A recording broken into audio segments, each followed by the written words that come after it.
Welcome everyone to the School Garden Leadership Training. Our session today is titled Drip Drip Hooray, Irrigation Basics and Beyond. And this is a continuation of a series that was started in the fall. This is the first of the spring session. My name is Tiffany Torres and I am the School Garden Specialist for the state of Florida, and I'm with Florida Agriculture in the Classroom. I'll be facilitating today. We have some amazing speakers here with us today who are going to help us learn more about irrigation, a topic that many of us are kind of intimidated by, but it can really be a game changer when it comes to the health and long-term success of your garden program. So let's dive in. Part of the goal of this series is to increase networking across the state of Florida between educators and school garden leaders. So if you haven't already, please go ahead and type your name into the chat box, as well as your organization or whatever school you are a part of, your county, and then one thing that you hope to grow this spring so that we can get to know each other a little better. And note that you can also rename yourself in Zoom by clicking the 3 dots next to your video box. And please include your pronoun preferences as you're able. So as you're continuing to chat with one another, I'm going to quickly go over some Zoom housekeeping tips. We encourage you to use speaker view throughout the presentation, and especially when viewing our live demonstration later on. To set up speaker view, you can click the exit full screen button in the top right-hand corner, and then you'll see the speaker view located next to the gallery view button. You can also access all of the participants by clicking the participants button to see who's joining the webinar today and to view other controls. And we'll be using the chat box frequently throughout this experience today, as well as for our Q&A session at the end. So please feel free to chat in the chat box. You can chat with the entire group, or you can even send a private message to anyone you might want to do some continued networking with. And please, please, please be sure to mute yourself. We want to make sure that the bandwidth and everything is working correctly. So mute your video and your audio at all times, unless you're in a breakout room later at the end when we'll get to talk to one another. And closed captioning will be available on our YouTube recording afterwards. So before we dive into content, I wanted to take a moment to ground us in what this webinar series is really all about and who the experts are that are here to help you. This webinar series is brought to you by Florida Agriculture in the Classroom and the University of Florida IPIS Extension Family Nutrition Program. All webinars will be recorded for future viewing, and CEUs are available upon request as well. So if you haven't already, please mark your calendars. We have an Eventbrite page where you can sign up for all of our webinar series this spring, and the next one is on February 16th, which will be on the topic of propagation. So this webinar series is designed for Florida school garden leaders of all levels to build gardening confidence, foster collaboration among leaders, and strengthen garden programs for long-term success. And we do this by incorporating 3 elements into each session, including gardening knowledge, curriculum resources, and community networking opportunities. And just a reminder that you can always continue the conversations that you start here today in our Facebook group, which we'll link in the chat box and at the end of the presentation. And both Florida Agriculture in the Classroom and the Family Nutrition Program are here to support you in every step of the way in your gardening journey. So please reach out directly if you'd like additional consultation services beyond this webinar. And a little bit more about Florida Agriculture in the Classroom. We are a nonprofit organization funded by the specialty license plate known as the Florida Ag Tag. And we offer a variety of educational resources that are free on our website, including activity newspapers, agriculture-themed lessons, school garden curriculum, and more. We also offer farm-to-school programming, such as the Agriculture Literacy Day, virtual farm field trips for your classroom, workshops and trainings, virtual and in person, and school garden consultation. And I also wanted to take a minute to highlight our grant opportunities. So right now we have school garden grants that are open to the public. So if you're interested in getting funding for your school garden project, please apply by February 28th. That's when those close for this round. But we have grants all throughout the year, and we also offer Excellence in Ag Award and some other teaching awards for those who are teaching agriculture in school systems in Florida. And you can see our contact information there on the right, so please feel free to reach out to us directly at any point. We offer services to any pre-K through 12 school in the state of Florida, public, private, and charter. We're here to support you. And the other partner in this webinar series is the Family Nutrition Program, sometimes known as FNP. This is the University of Florida IFAS Extension Family Nutrition Program, and they provide SNAP-Ed education in the state of Florida in 40 counties and have been providing that free nutrition education since 1996. FNP helps limited resource families in Florida access more nutritious food choices on a budget and adopt healthier eating and physical activity habits to reduce the risk of obesity and chronic disease. So now that you know a little bit about the host for our webinar series, I want to introduce our speakers for today. We have with us Travis Mitchell, who is a food system specialist for Alachua, St. Johns, Putnam, and Flagler counties with the University of Florida IFAS Extension Family Nutrition Program. We also have Mark Tanzig, who is the Horticulture Extension Agent at UF IFAS Extension at Leon County. And then I'll be facilitating today along with some others from our two organizations. And just a quick overview of what we're going to do together today. So first we will start with a presentation from Travis all about Irrigation 101, covering the basics of the parts and pieces. And then we'll move into a pre-recorded video with Mark that we made especially for this webinar series, covering irrigation automatic timers. And then we'll move into a live demonstration where you'll get to see a bunch of different parts and pieces put together in real time and how it all works together to do an installation.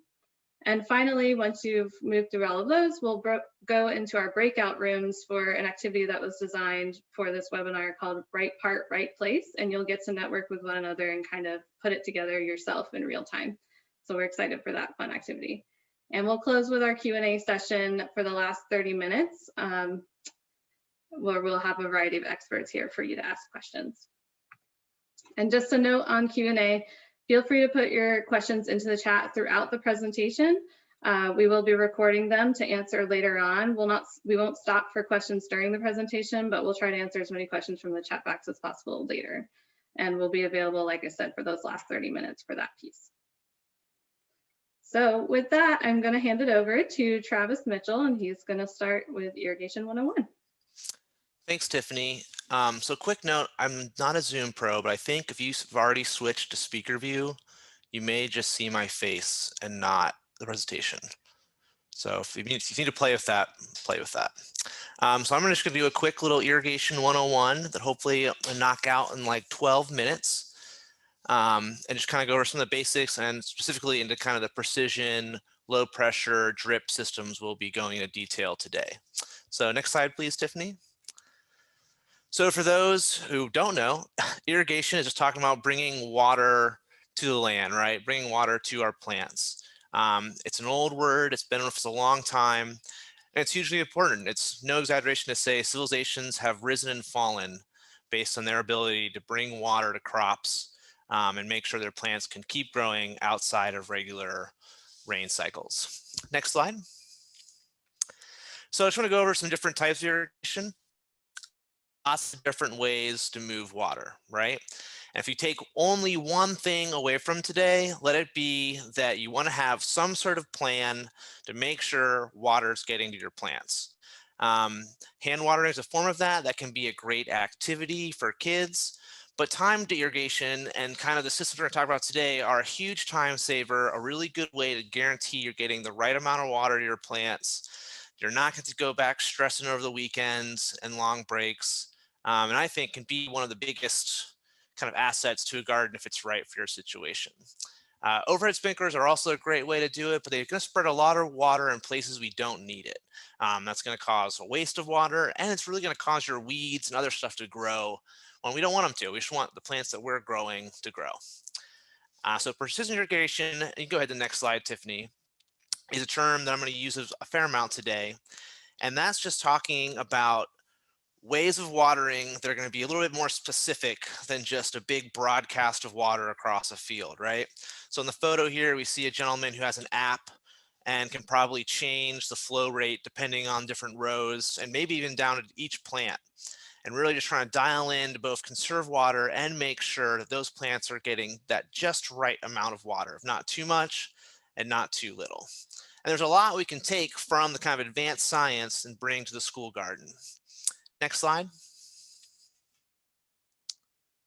So I just want to kind of have this in the background. We're not going to go into any of this stuff, but for those of you that are teaching a higher level or just want to really get into this stuff, there's a whole fields of science regarding irrigation, really making sure it's being dialed down to the most accurate way of using it, especially if we're talking about these farms that are growing tens of thousands of acres. You can just start to think about what an impact just changing a little bit of how much they water is going to have to both the environment and their success rate. So there's a lot of information out there. There's a link here to one of our IFAS documents. And what you're seeing here is just kind of a cool little experiment where they put a dye in the irrigation line and see how far it kind of sinks into the soil. It both try to measure how much do you want to add at what time. So you want to add so much that it's just going to wash away, right? So that's what they're looking for here. Next slide. And just kind of give you guys, again, the background. I'm not going to get into this. This is a chart looking at different ways, too, that you can measure how much water is leaving the soil, right? What kind of evaporation is happening, things like that. So just for those that are higher level or interested, there's all sorts of levels of depth you can get into this. Next slide.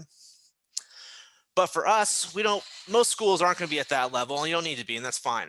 But we do want to have some sort of idea of measuring our soil moisture to make sure we're irrigating properly. You can use a monitor, but really a simple hand test works great. And the way I always describe it is kind of the moisture of a damp towel. You want your soil to kind of clump together to hold itself, but you don't have to be so soaking wet that when you squeeze it, water drips out, if that makes sense. Next slide. Oh, it's important for that one too. It can catch a lot of people. You want to dig down a little bit because the top might be dry or wet, and then vice versa, the bottom not as much. So make sure you always dig down a little bit for that test. So now getting to using these kind of precision irrigation in our gardens. So this can be I find a lot of people are intimidated by this topic. It's got a lot of complicated part numbers. It's not necessarily formatted in a really easy consumer friendly way, but it's so simple, I promise, once you get the hang of it and once you're set up with the right stuff. There's a lot of specialty companies that will sell us direct. Also, most of your big box home improvement retailers will also carry these materials. You don't need any power tools. You don't need any toxic glues. It's stuff you might be able to even do with your students. So next slide. So I'm kind of going to start us kind of going over the system. You're going to get to go over this all again in the video and with kind of the live stuff later. But where do we kind of begin from our spigot, right? So I'm assuming for most situations, we're starting with a garden spigot or a spigot on the back of our classroom. And there's a whole bunch of different parts that we're going to be adding, and I'll kind of walk you all through it from the spigot going out to the garden. So starting off, we're going to want to make sure you have a backflow preventer, and this is a device that lets the water only go one direction. That's mostly needed, but basically just to make sure that if something goes wrong, the water for the school is not going to get contaminated. So very important to have. And you'll see there's actually two of them on here. Don't that confuse you, there just happens to be two in this setup. That's not necessary, just the way this got put together. Then you can see it's got a filter on there. Now that's going to be really important to make sure no little particulates from either the water supply or maybe you have old pipes get into the system and clog up our little emitters and sprinklers that have really small holes. This system just has a little standard filter. If you're on a well system or the water is a little dirtier, you're going to want to get a bigger filter than what you see here.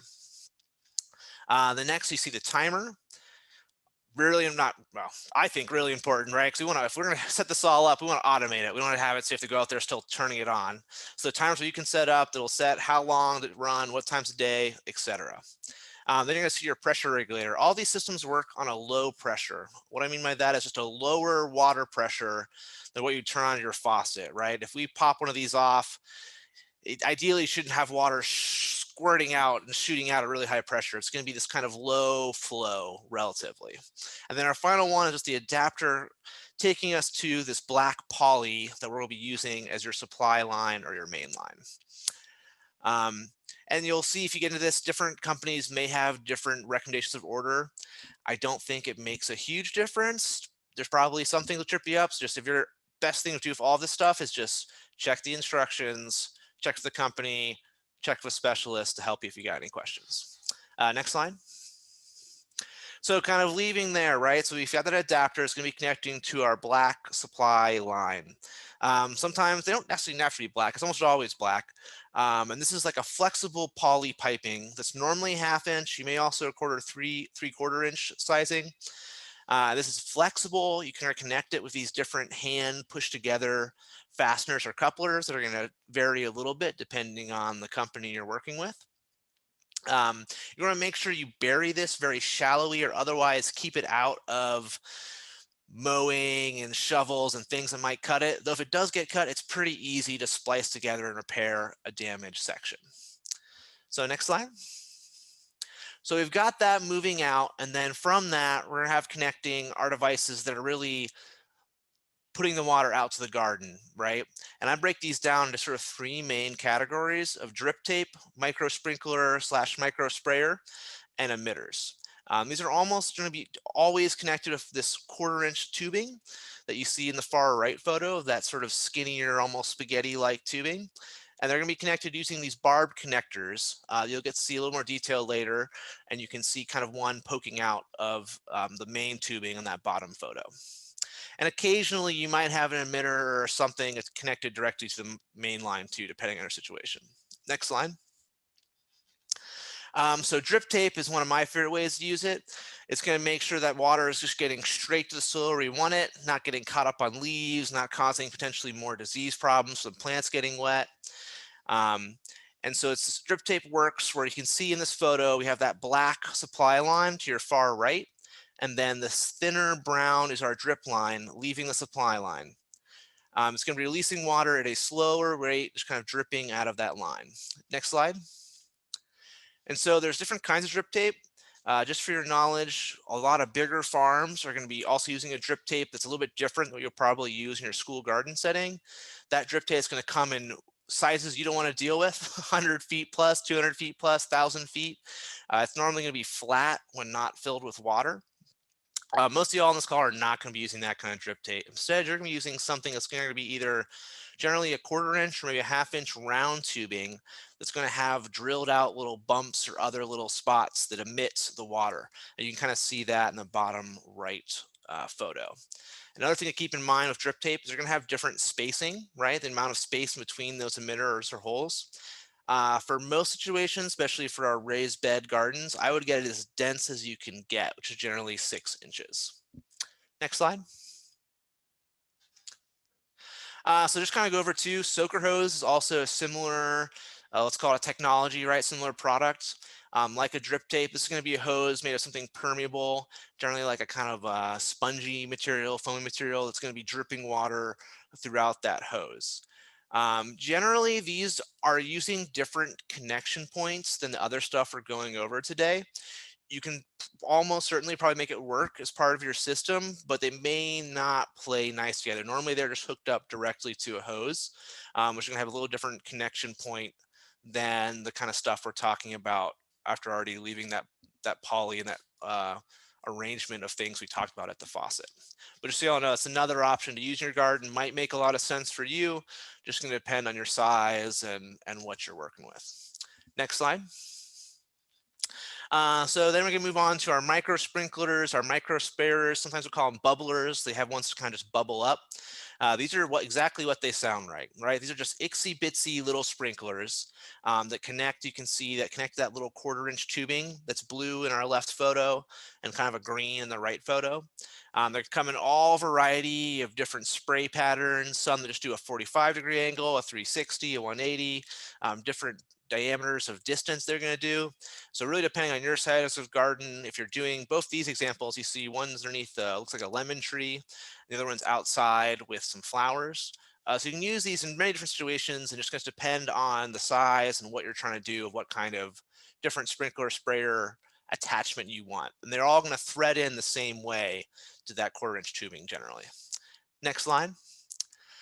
So the final category was kind of just emitters, right? So keep using the word emitter, basically, emit water dripping out. So these are just one little drop. So you see here, it's just each one going to a pot. So you'd use these in a container garden situation, or some other where you just wanted to have a little bit of water dripping in one place. Like everything else, they're generally be connected to the main line using that 1/4 inch supply line. Next slide. So our final one here, I'm just going to go over some general installation tips from my experience. So a big one is, if you're going to do this, if you can get some sort of general all-purpose tool that's made for drip irrigation, it's going to make your life so much easier. You can definitely make it work with just what you have laying around, of using just scissors to cut it and a nail to poke the hole for the barb. But that's going to be the hardest part if you don't have a nice tool to do it, of making it work. Especially getting those barbs into the holes you poke can really take some hand strength. So if you can get a tool that holds the little barb or other emitter in place as you pop it in, that's going to make your life a lot easier. And so I have on here that kits are available, and most of them will include that specialty tool.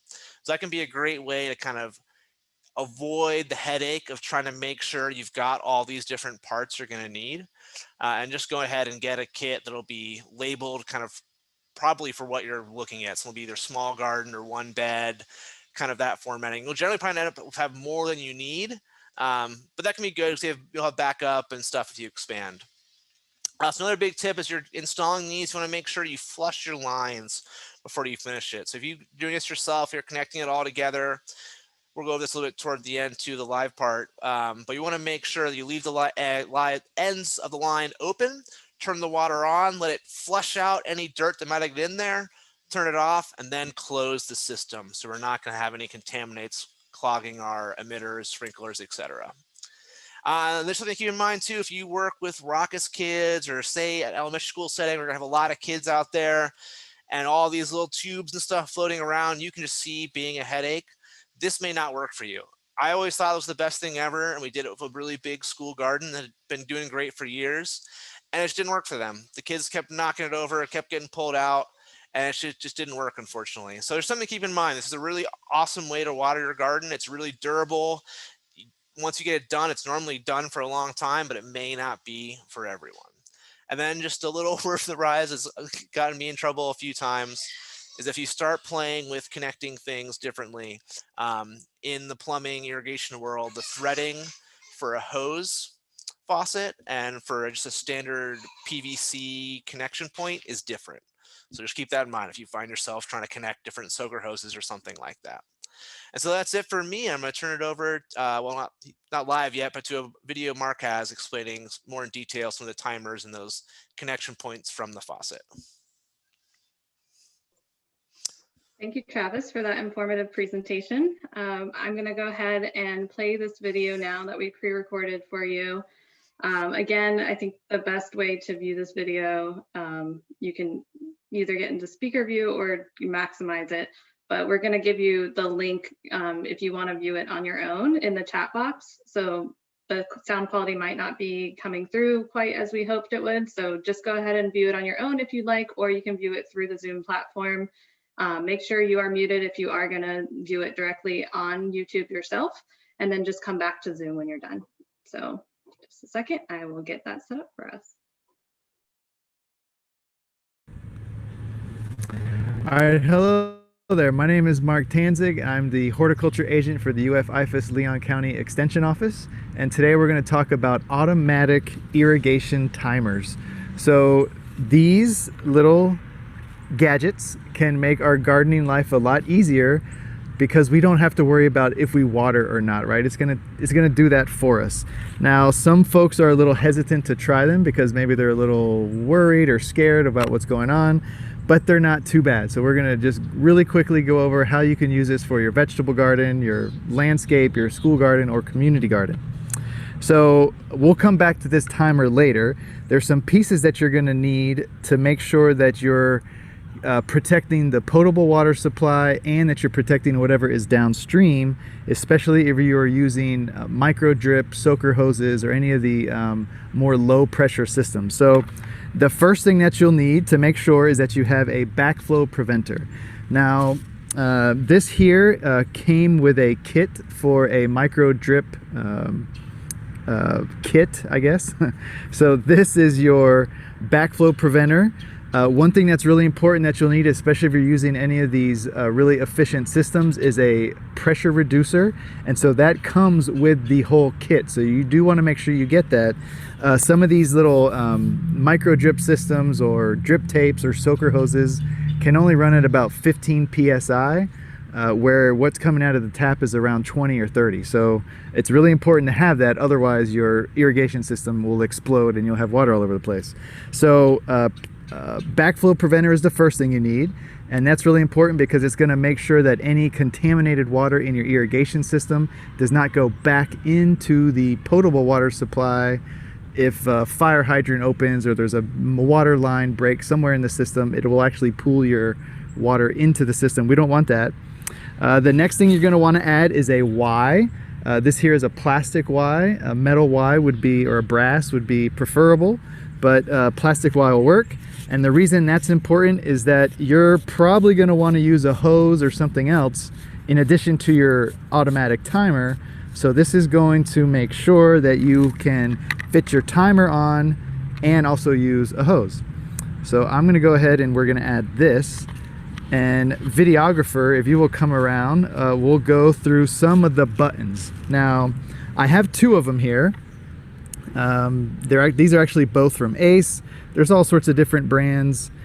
They all have a little bit of a different interface, but for the most part, they, all kind of work the same. The main things you're going to have to do are, there's always an instruction manual, so don't forget to read the instructions. But you're going to be rotating through some various options, right? So right now it's on automatic. I'm going to use this little button in this particular machine that rolls through all the different options. So you see now it's off. If I hit it again, it's going to tell me to set the clock. If I hit it again, it's going to ask for the days that I want to water. The next option, and again, these are all pretty similar, is when do you want it to start watering on the days you chose, and how long, right? So that's with irrigation, it's all about scheduling. How frequent and for how long, how often does it stay on? So if we go back, I'm going to set the clock. It says it's 3:40 on Tuesday. That'll work for us. We're going to go to days to water. So this is where I can scroll through with the plus and minus on this particular machine, and you'll see that it's going to roll through the days. Where the square is around the day, those are the days I have set. For our vegetable gardens here at the Leon County office, we typically for vegetables are going to do a Monday, Wednesday, Friday schedule. So I'm going to click OK. You'll see the little square goes around that Friday. And then we can move on. We're done scheduling our days. Start watering. One thing you'll notice is there's various cycles, and there's another button here for cycles. This could be, we're using a 1-zone timer here. Some timers are 2 zones, which gets a little bit more options for cycles. But basically your cycles are, for a 1-zone system, I'm not sure what you would need cycles for, but maybe you want it to come on, say you have a greenhouse operation and you want it to come on in the morning, and you want it to come on mid-afternoon, late afternoon, and one more time in the evening. Say you're propagating cuttings or something or other. So start watering, it's always best to start in the morning. I like to start around 7. So we're going to hit OK for that, and cycle A is now going to come on at 7. When we scroll through here again, we want to know for how long. That's where 20 minutes is usually a good starting place. Calibration is something we can maybe talk about later, but that is where, ideally you would say turn it on for 20 minutes. You put a rain gauge out, run it, and then see how much water you capture. For vegetables, you want to try to get about 3/4 of an inch each application.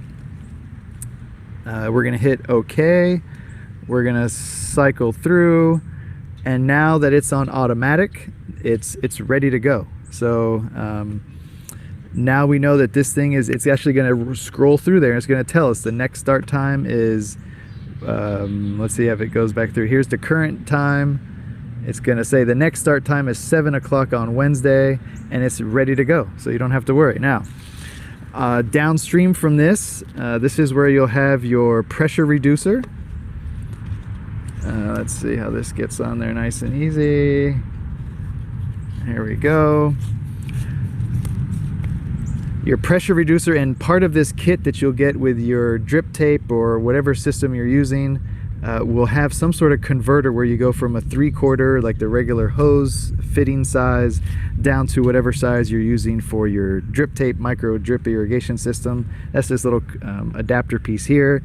And then the sky's the limit, you know, design away. The only other thing, remember that you can also connect this to hose end sprinklers, propagation tables, and I think that's all. One more important thing, there is a rain delay on all of these. So if you know, these are not tied into any kind of rain shutoff. So if you have a storm coming, for this particular machine, it says hold the plus button. So if I come up here and I hold plus, it's going, let's see here, let's see how long we have to hold it for. Okay, here's rain delay, and it's going to ask you for hours. So I want to delay it for, let's do 24 hours. 1 day. Perfect. And now it's going to delay coming on for another day. If you are in an area that gets freezing weather, you do want to take this off and drain it before the cold gets to it, because that'll break the machine. I think that's all. I hope you learned something, and have fun with your automatic irrigation system. I hope everyone enjoyed that video, and you're coming back to us now if you were watching it on your own. And now we're going to move into our live irrigation installation demo with Mark Tanzig in person. So we have 3 different types of kits that he'll be walking us through today. The soaker hose kit, we have a drip irrigation kit, and then we also have some emitters that we're going to play around with. So I'm going to stop sharing my screen so that you can maximize your experience with Mark. All right, hello everyone. I see there's some questions in there. Do we want to, we'll answer those at the end. Is that right, Tiffany? Yeah, unless it's a clarifying question, please keep your extensive questions till the end. But if you can't see something correctly, maybe go ahead and type that into the chat, and we can make sure to modify the experience for you. Okay, so I have a mini 4x8 box here. So this is a raised bed garden. This one is a 2x4. And what we are going to do is set up a system. So hopefully you learned a little bit in the video, you learned from Travis, and we're going to get to play with this here and do some more on the Jamboard later. So it all starts at the spigot. This is the first time setting up a Zoom kind of like this, so I hope you can hear. So here is our water source. Now, one thing I did want to show you all, at schools, and Tiffany reminded me of this, at schools sometimes your spigot handle is removed, or sometimes you're tying into something kind of off the side of the building that doesn't have a regular old handle, and you're going to need one of these keys. So this is called a 4-way key, and I'll try to stick it up there real close. And you can see it's got various size little, they're kind of like a weird shape. They're like 4-sided little, it's not really a normal socket or bolt, but you're going to need that to turn your water on and off. So get one of those if you need. The next step was our pressure reducer, or not pressure reducer, I'm sorry, backflow preventer. This is a spigot and backflow preventer. Again, this keeps from, let's see, hold on, you're right top of your corner, change of view. Oh yeah, telling you how to see the speaker view a little bit better. Backflow preventer, it goes right on your spigot. Again, this prevents, let's see if I can do this while leaning over the table. This is going to protect the potable water supply. Next would be your Y. Again, you're going to want a Y on there in case you want to use other watering devices, a hose, whatever it might be. Next will then come your timer. And so here's that same timer we used in the video. Now you can see it's got a filter built in. And so you can buy separate filters in case your timer doesn't come with one. This is a single zone timer. I saw someone mention like different cycles back there. You can find timers with 2 zones, right? So then you've tied in, you have a Y, so you can use a hose, and then you can also run 2 different directions, or 2 separate maybe kinds of gardens you're growing, and each zone can have a different schedule, right? You can make one come on twice a week, the other one come on 3 times a week. Timing can be different. There's also these really basic, again, like Travis said, you might want to go for the real deal automatic timers. This one here would be if you're going to be around and you just want to set it for a certain amount of time. They're a little bit less expensive, but not going to give you the same amount of flexibility, I guess. So we've got in our timer, oh, I wanted to point this out. Again, here is our pressure reducer. So that's going to make that high pressure coming out of the spigot down to a level that, doesn't blow out your system. Travis mentioned that the micro sprinkler set, you don't need any special tools. You don't need glues. And the reason that works is because it's under very low pressure. Now, once we have this on there, I just remembered, I forget the name now, but this is the poly connector, I believe is what it's called. And this is where it's a, regular size spigot connector. And this is where you're gonna need to put, connect your main line, onto this system here. So the way this works, this can be a little bit tricky. I had to run through it myself before we got going here. We're gonna put that all the way up to the top. We're gonna take our main line here. This is the 1/2 inch line. I think you guys can see this. I'm getting good leg exercise here. So you're gonna push that down as far as you can. And then you're going to screw that down. This little cap is going to screw down and tighten over your poly. So now it's nice and secure. So you're not going to have a leak. It's not going to bust out. So now you're ready to go. So once you're ready to, lay it all out, you're going to have a big tube of mainline, and you're going to want to just carefully run it out. Let me take some of this other little tools off, or little parts. Let's see, you guys wanted to see this tool. Let me go ahead and show you that. Here's one of these multi-tools that comes sometimes with a kit, sometimes separately. There's a little place here. We'll show you how to put the barbs in. This is to help pull the barbs off. So I'm going to use it this is a little demo we had. I'm going to pull some of these lines out. And you can see where it's kind of like Lego. So if your kids are old enough, you may be able to have them play with these kits and put them together. Travis was mentioning the kind of the science behind irrigation. I mean, you can get into physics, you can get into all the pressure that's lost with friction. I've learned that irrigation is way more complicated than we ever learned. You can really get into it. So here is our main line. Ta-da! Can you see this, hopefully? So again, we've got it tied into the spigot here with that little poly connector. And then we're just gonna run it to our gardens. And so actually, Rachel, will you help me? One little tip we found. Let's see, how do I want to show you this first? First, you're gonna lay out all of your tubing. By the way, say hi, Rachel. This is our videographer here. Once you get to the end of your line, you're going to need a little terminator piece, and this looks like a little figure 8. That figure 8, how this is all going to keep under pressure, because it's all open line, is you're basically just going to kink the tubing. So you're going to, you want to do the, finish this at the end. Like Travis said, put it all together, turn it on, let it flush out a little bit, and then come back, slide your figure 8 piece over the tube, make a kink, just like in the hose when you want to turn the hose off, or when you're annoyed that you're trying to water and it comes off.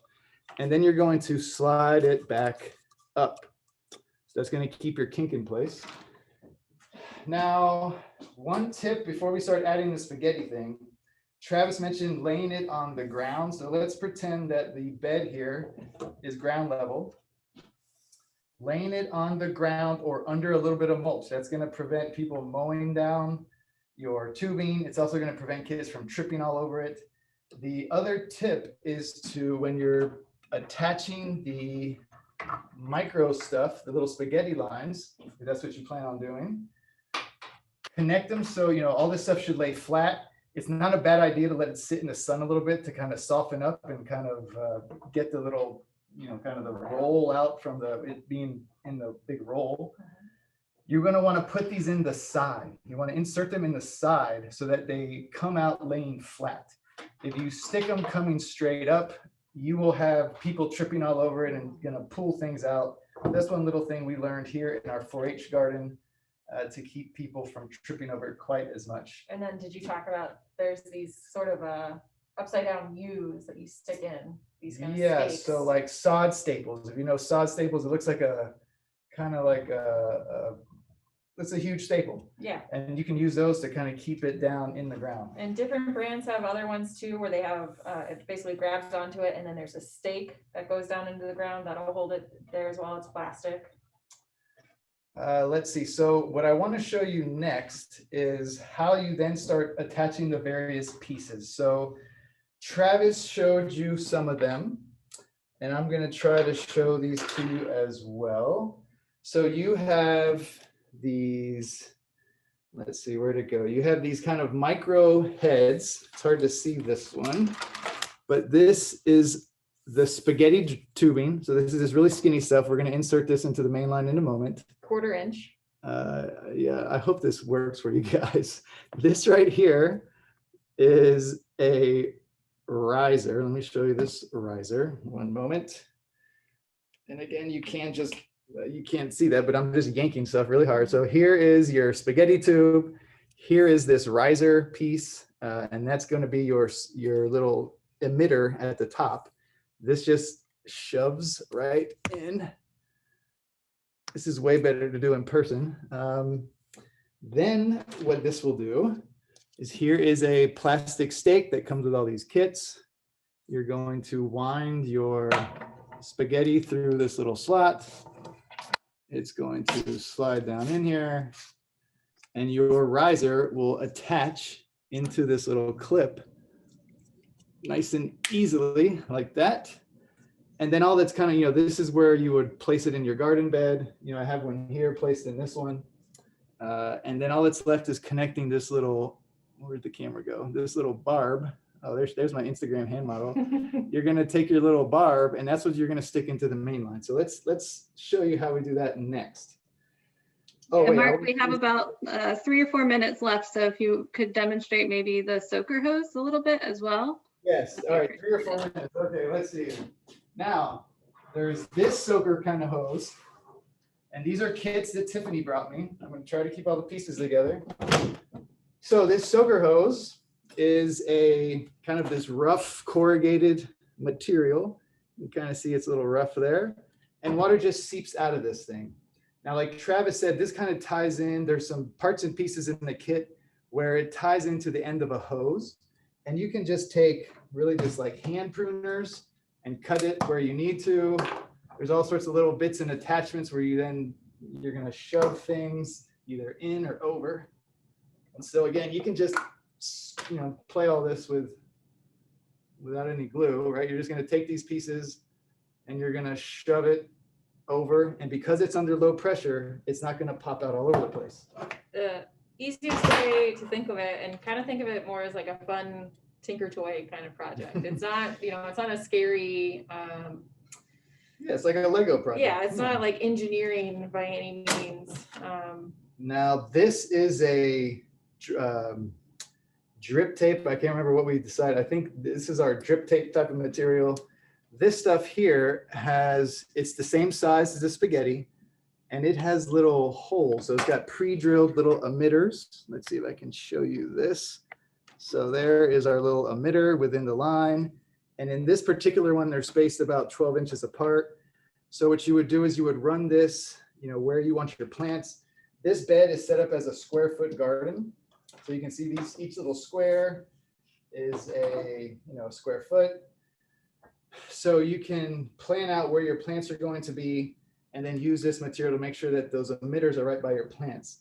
Now, one advantage to using these with the risers would be like for seeds, right? So if you have seeds, these emitters, they have a little adjustment here. Let's see again.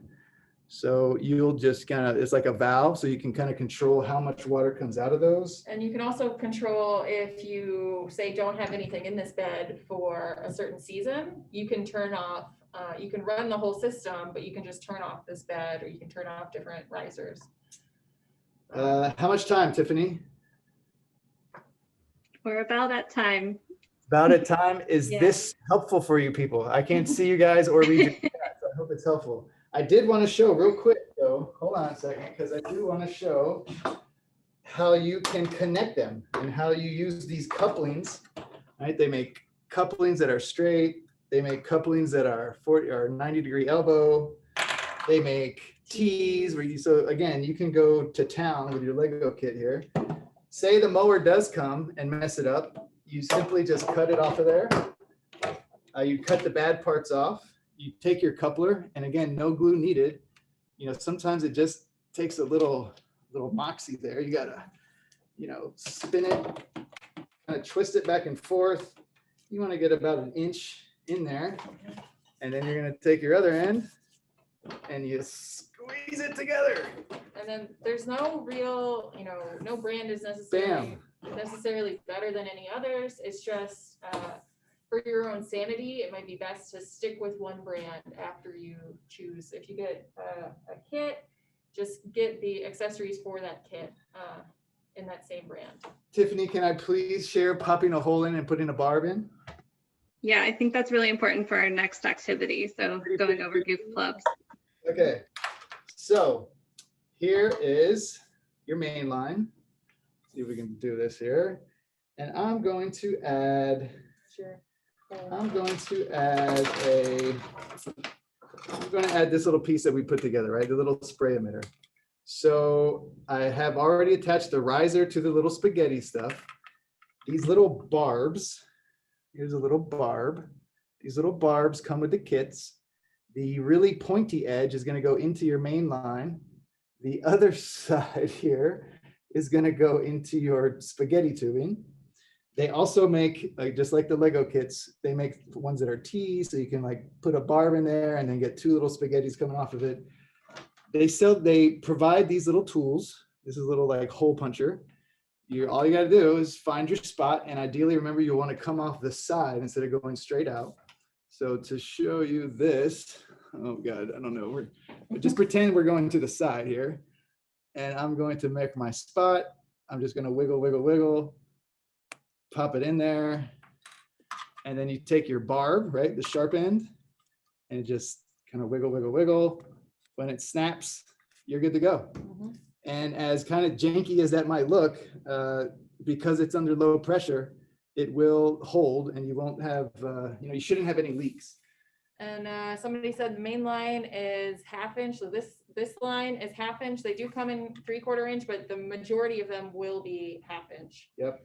Your regular hose is 3/4 inch. 3/4.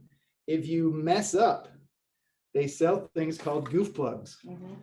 So let me show you a goof plug. I have one somewhere here.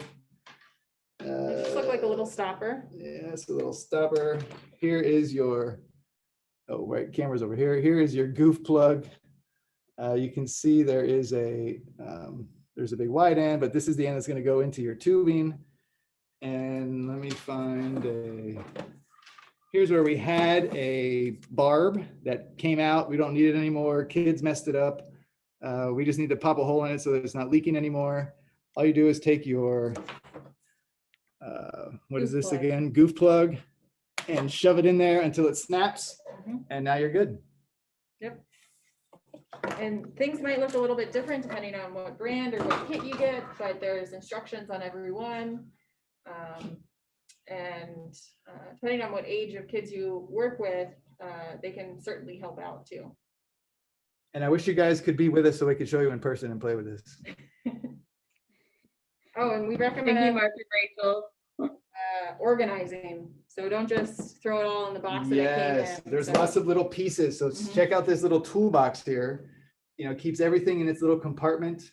And so, you know, I recommend if you're going to get one of these systems, figure out a way to keep it organized, because you don't want just a big 5-gallon bucket of all these Lego Yeah. pieces. Especially with kids. Okay, done. Thank you again to both of you.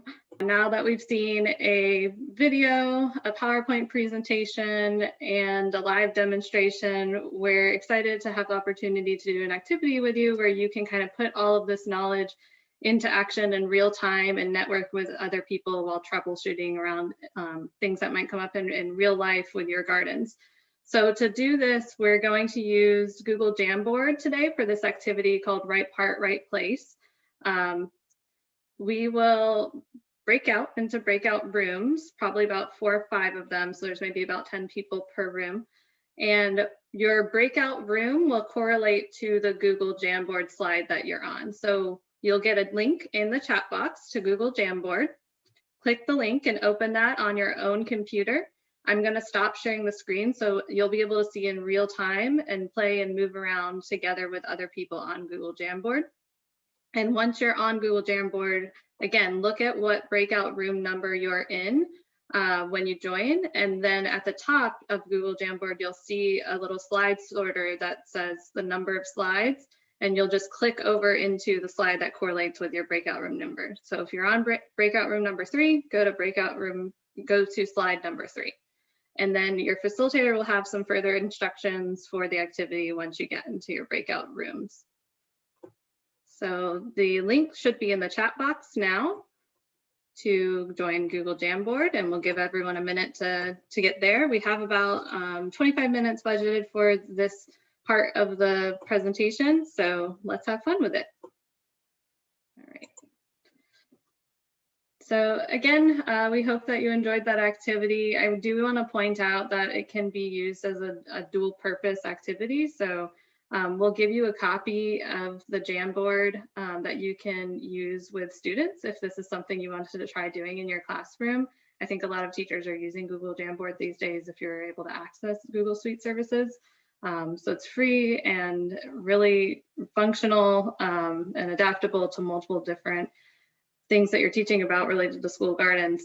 And if you haven't already, I think it'd be worthwhile to flip through the different slides there and just to see what other people have come up with. And if you have any questions about the parts and pieces and what you've put together, the Q&A is coming up next. So please save that for the Q&A session.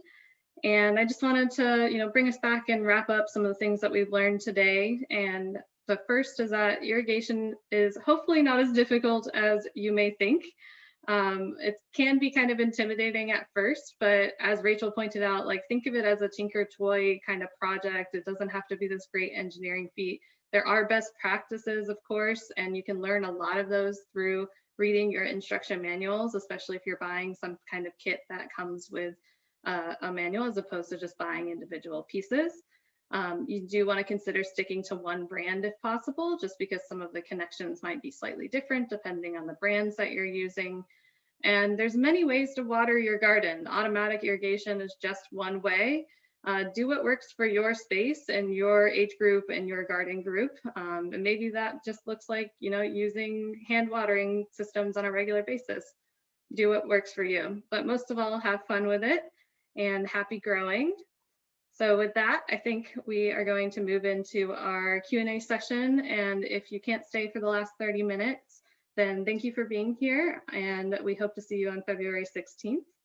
And the Q&A session, we're going to use the chat box to type in your questions. We've also had a running list of those questions from the chat box previously, so we'll get to those as well. And facilitators, if you could stick around and jump in as you know the answer to anything, we would appreciate it. And Becky is going to moderate our Q&A session now. All right, can you hear me? I hear you. Okay, so the first question that we had was when Travis was presenting, and the question was timers. And you may have touched on this a little bit. What might be the best for an elementary school to use that has a smaller garden in several places throughout campus? So that one's going to be tricky because you're going to probably have several spigots that you're working from, I would assume. So you'll need several timers. Once these timers, and I mentioned this, they're in our Jamboard. Once that timer is in place and your main line is connected, that stuff is pretty much set. You can't really easily move it from one spigot to another. So you may just want to get several timers. Somebody said they're trying to find micro tubings smaller than 1/4 of an inch, more like 1/16 of an inch. Any suggestions? They had a roll, but they can't find it to reorder. I saw that question come up. I don't know if anyone else has ideas, but I've never seen anything smaller than the 1/4 inch. I've never seen anything that small. Okay. You may want to try now. You may want to try at a hardware store, not by the irrigation system, but you know, sometimes there's a part of the store that you don't go visit very often that has stuff you've never known was there. And I know sometimes there's like various plastic tubing that you know, may be available in a different spot, maybe by you know, other plumbing stuff. Somebody said they run their timer for 45 minutes and they want to know if that is too long. I don't, is there any other, so I'll take this one again. I feel like I don't want to take up all the questions here and the answers, but the one thing I wanted to, let's see, I'm going to show the video. So it depends. It depends on the system. So I would recommend getting a little rain gauge and sticking it in your garden beds. I think we got this one for free with like a larger rain gauge you put out by the, you know, out in the yard somewhere. Turn it on for 15 minutes again and see how much you collect. Ideally, you only want to get about 1/2 inch to 3/4 of an inch, you know, for vegetables, maybe more on the 3/4 of an inch side. And after 15 minutes, see how much you collect and calibrate from there. With raised beds, there's less of a worry about overwatering, but you still might be causing, you know, fungal diseases, and you don't want to waste water either or leach nutrients like Travis mentioned. Okay. But some systems, it could take that long to get out that 3/4 of an inch. Perfect. Thank you. So somebody, and this was when you were talking about the rain delay, I believe it says, will it resume its normal schedule, the one you set after a rain delay? Yes. It'll go right back into its regular scheduled session. Perfect. This person said, my only water source for the garden is connected to the school's sprinkler system. If I fill a rain barrel, can I use this setup with the timer? No.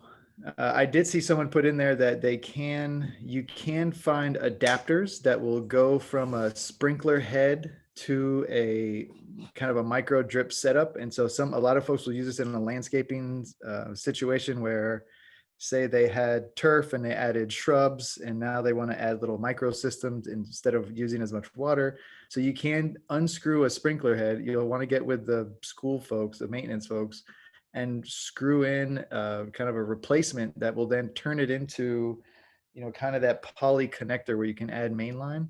As far as the rain barrel thing, no, you're not going to have enough pressure from the rain barrel. There are like inline pumps you can kind of temporarily like plug in a rain barrel and get pressure out of a hose, but it's not something that I think can be set up and left permanently attached to a timer.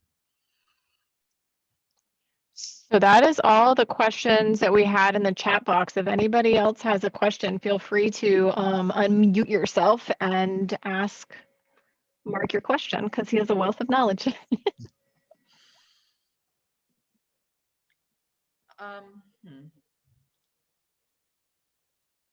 Yes.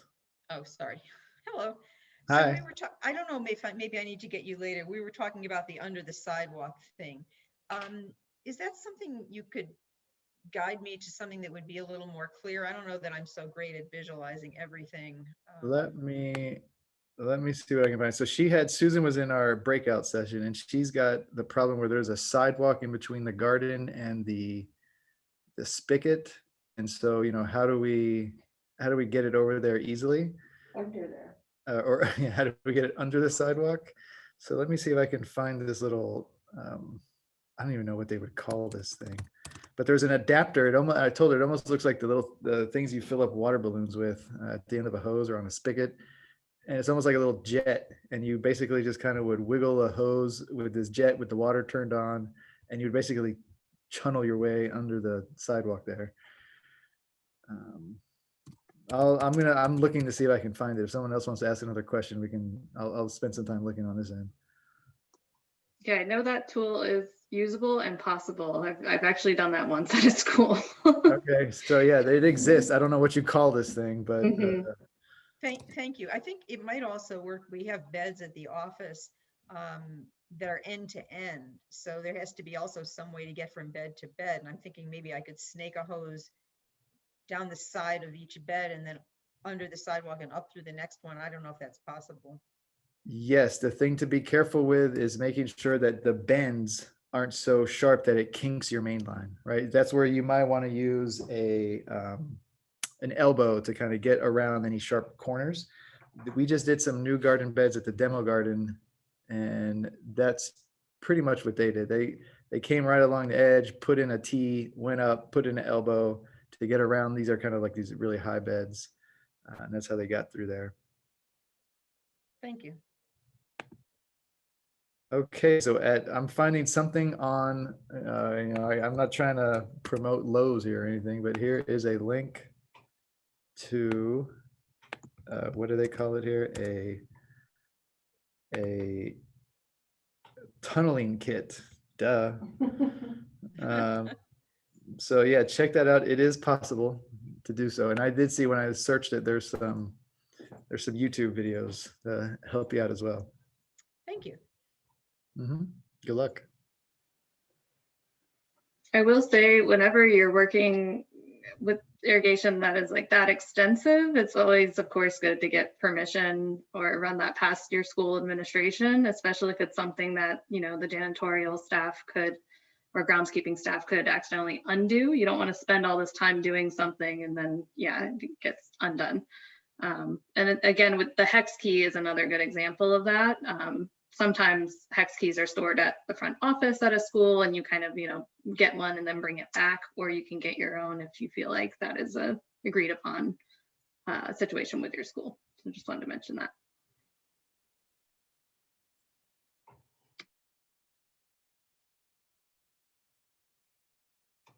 Any other questions? Thank you for the link for Lowe's. Oh, you're welcome. Good luck with that. Have fun. Maybe make the kids do that. I'm sure it gets you really dirty. Absolutely.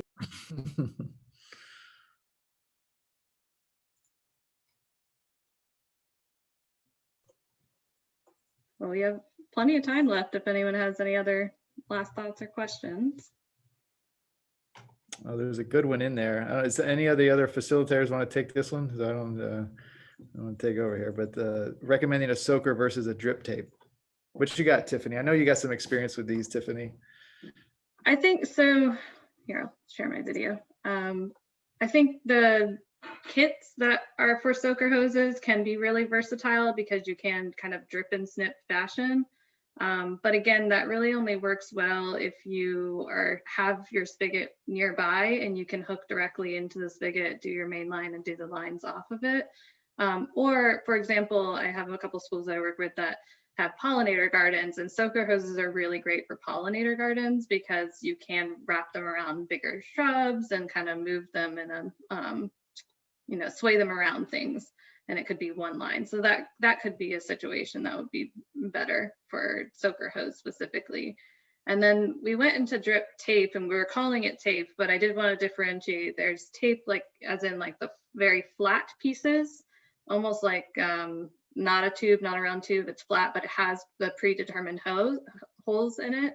So there are kits like that also you can kind of snip and put together, or you can do the tubing with the holes in it, which we were also calling drip tape. But maybe that's more like drip line. Yeah, the one thing with the drips, that have the set of, the either 6, 12 inch, whatever, spaced holes, is if you're doing seeds, right? If you're starting from seed and you have just a row that you've, put some seeds in, it's not going to be as uniform, right? The water's going to come out right by that hole. So you might not get uniform moisture in your soil. I tend to like the little spray thingies, the emitters. But if you're starting from transplants and you're going to plant them every 6 inches, then or 12 inches, then that drip tape would be much easier, and you're going to have much less water loss to evaporation. The leaves aren't going to get wet. There's a lot of advantages to keeping the water right down there below, only on the soil. Right. And one thing we didn't really talk about much is the idea of actually burying your main line underground. We said, you could put mulch over it, but I've had schools that have written into a garden grant that they got that they wanted to rent a ditch witch, and they actually dug like big holes underground and put bigger pipes, and that those then came out of the ground to their raised beds. So there's no tripping hazard. And for the most part, it's worked very, very well, except there might be something down the line where something breaks underground. So then there's like flooding issues that you see. So it does require that continued maintenance, even if you go, above and beyond in the beginning. You just got to keep checking in with it. Yeah, I would say for the main line here, this poly black tubing we've been talking about, mulching over it is fine. I wouldn't bury that stuff too deep because that's not very, it's not as hard duty or heavy duty as the PVC pipe, but mulching over it either way, Kelly, mulch over it, leave it exposed. No real right or wrong answer. And if you're doing square foot gardening in raised beds with kids, using the longer tubes with drip tubing and then staking them down when you're not planting or doing activities, that can work really well. And then when you are having a planting day or a harvest day or whatever, I've had schools, ahead of time before the students come out, remove the stakes, pull the lines back and kind of rubber band them so that students aren't messing with them. And then you put them back after the activity is over. So there are ways to keep it organized and age appropriate, even if you have kindergartners out there planting.